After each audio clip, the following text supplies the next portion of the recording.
Hello, my dear friends. We are all traumatized by the terrible massacre that took place in Eretz Yisrael almost 3 weeks ago, and the more than 200 shvuyim, the captives, who are still being held by Hamas, Yamach Shemam Zichram, and there are spouses and brothers and sisters and children and grandparents and even babies and infants, and the enormity of the pain for the families and the fear and the anxiety and the fright for the hostages.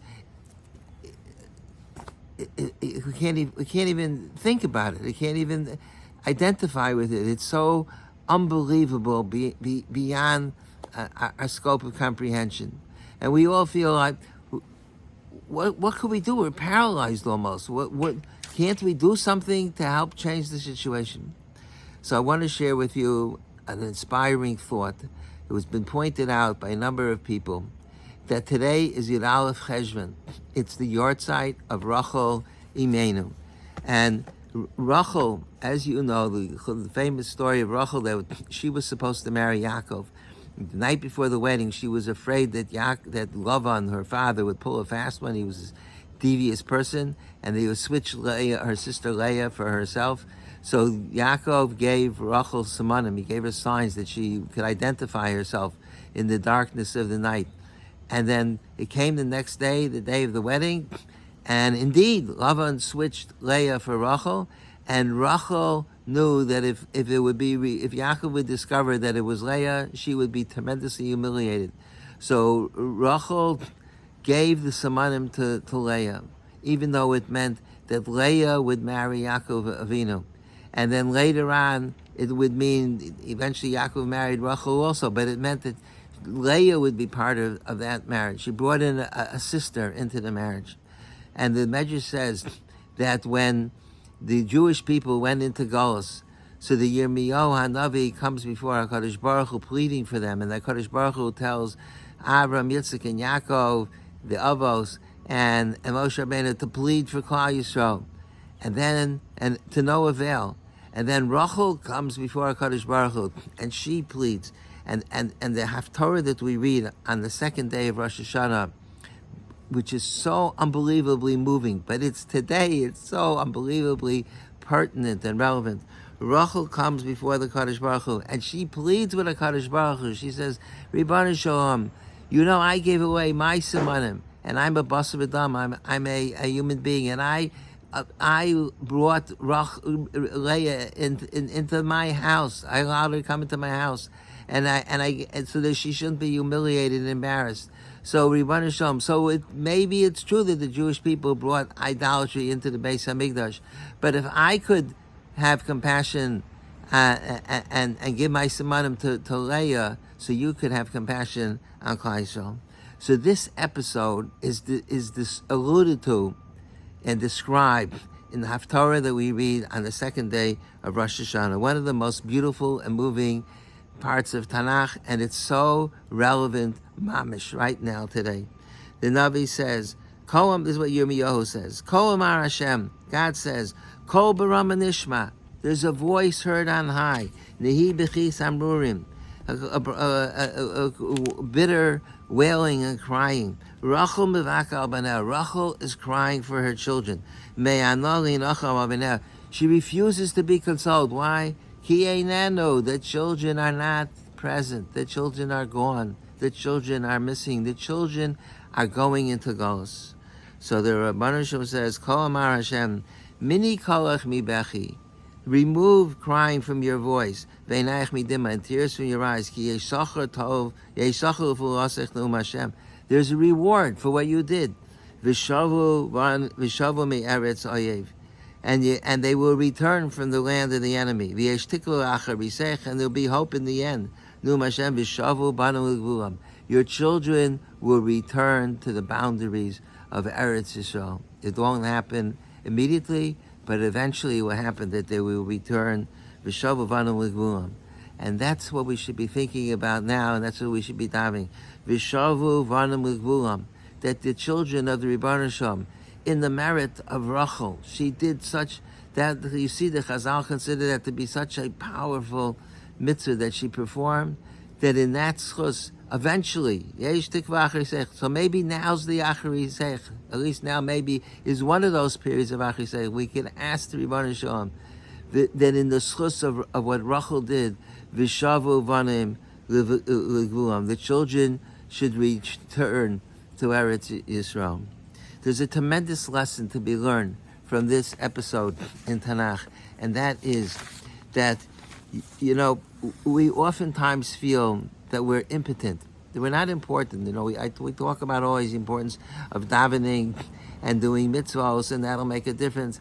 But it's natural for people to feel, look, who am I? I'm just a plain person. I'm not anything special. I can't do anything special. I'm not going to be the one to make a difference.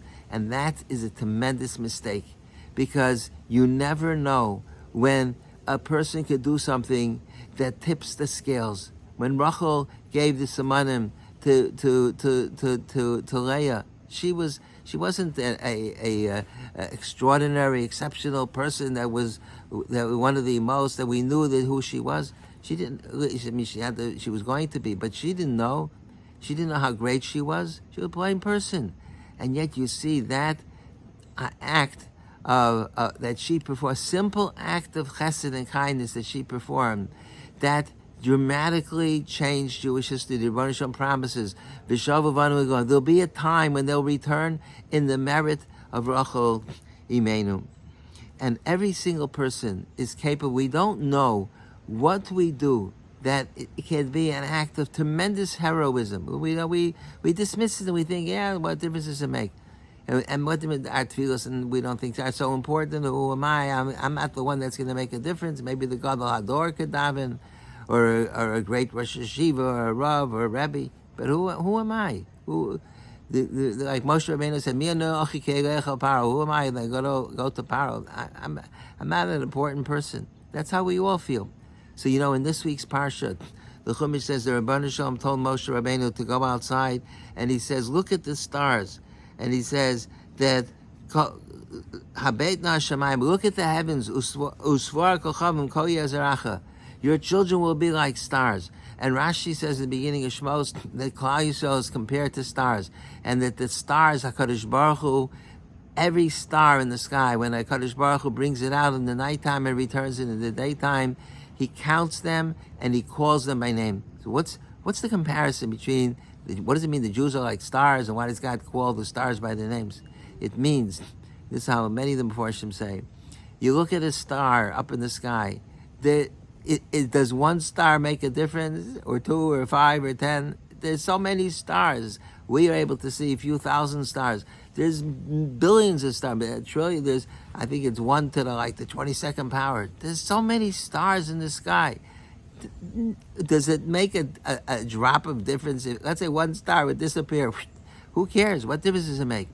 But the Ribono Shel Olam counts every star. And not only does he count it, every star has a name. Because the Ribono Shel Olam knows that to us the stars are little specks, but the Ribono Shel Olam knows the stars are many times the size of our Earth, and the sun is a relatively small star.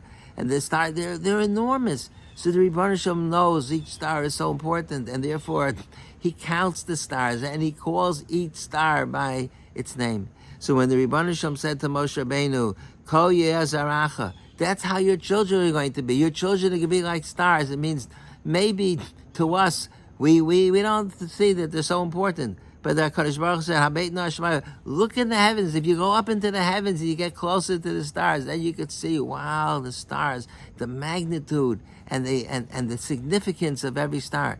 And that's Kol Yezeracha. That's how Klal Yisrael is. Every person potentially has enormous power and importance. And you never know when there's something that we do that will change the destiny and the history of the Jewish people. The Gemara says in Kedushin that a person should always imagine that the world is on a scale. Half of the world, there's on one side of the scale are all the mitzvahs that have been performed. On the other side are all the averos, and it's exactly in the balance. One mitzvah tips the scale, and the whole world could be saved. And one avera could tip the scale, and the whole world could be destroyed. What does that mean? It means you never know the importance of a single deed that we do. You never know. There's a famous story about the Baal Shem Tov. The Baal Shem Tov was davening in shul, and a man came to shul with his young son, who was totally uneducated, and the son was a shepherd, and he didn't even know how to read Hebrew.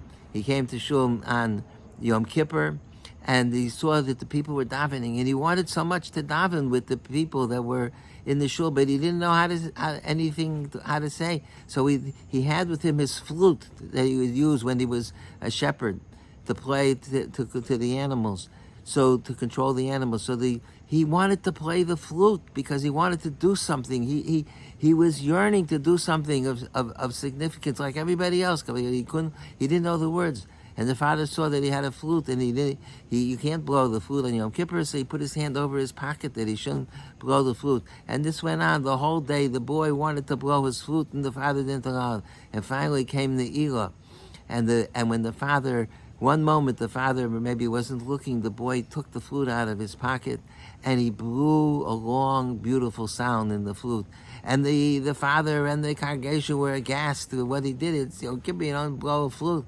And the Baal Shem Tov said, after davening, he says, that flute, you don't know what it accomplished, because this boy, his feelings were so sincere and pure that there was an impending decree hanging over the heads of Klal Yisrael.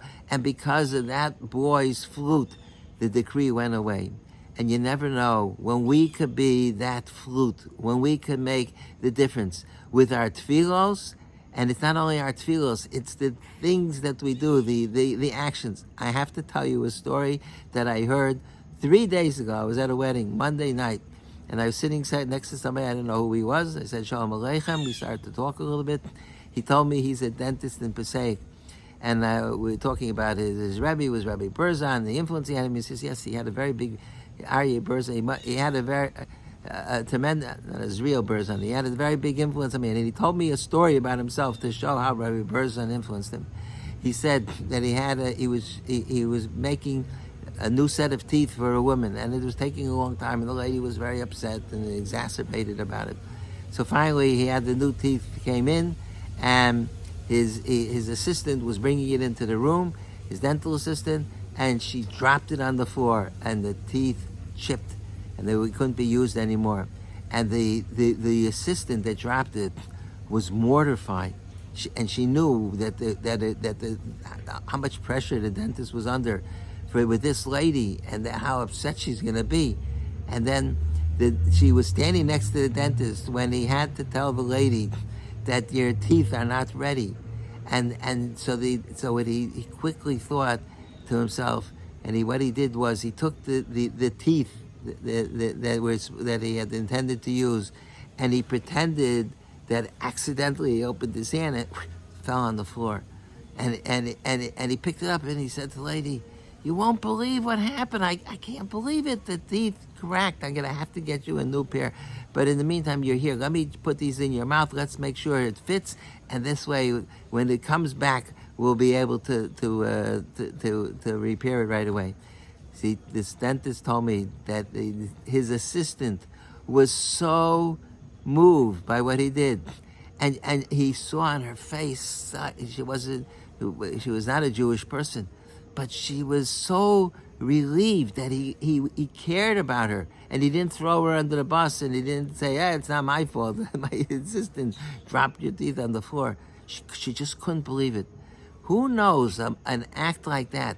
Wow, that's so powerful that he was willing to take the blame so that to spare his dental assistant. And we should not underestimate ourselves. We're all kochavim. We're all stars, and as stars, the things that we do can make an enormous difference. And that's something that we should be thinking about on the Yartzeit of Rachel Imenu. When the Ribono Shel Olam promises to Rachel, "V'shavu vanim l'gulam," they'll return as a reward to what you did. We need to think about. Maybe we could be the Rachel Imenu. At a time like this, at a time of crisis, We all have to be on our best behavior. We all have to be super careful to bring shalom and not to make machlokas and not to say lashon hara and to help. In Israel, the achdus is unbelievable. We have to try to create the same achdus in America, and we have to spend more time engaged in Torah study and in daven with kavanah, with feeling, because you never know. Maybe our one tefillah or our one mitzvah is going to tip the scale. I can't conclude without telling you what I heard from Rav Chaim Shmulevitz when I was in the Mir Yeshiva 53 years ago. Rav Chaim said before Rosh Hashanah, he said that before Rosh Hashanah, he said he would go to Kever Rachel, and he would stand by Kever Rachel, and he says, "This is what I say to Rachel Imeinu when I stand in front of her kever. I say to her, Mama," referred to Rachel as Mama, Rachel Imeinu. He says, Mama, the Navi says, Mini kolach mi bechi v'einayach mi dima. The Navi says, refrain from crying and remove your tears from your eyes. And he says, in Ichzog, and I say, Nein Mama veint, Nein Mama veint. No, mother, cry. You must continue to cry for your children. Rav Chaim had such tremendous emotion. Who would even have the audacity to say that, to tell Rachel that she should continue to cry? But Rav Chaim felt so profoundly and deeply for Klal Yisrael.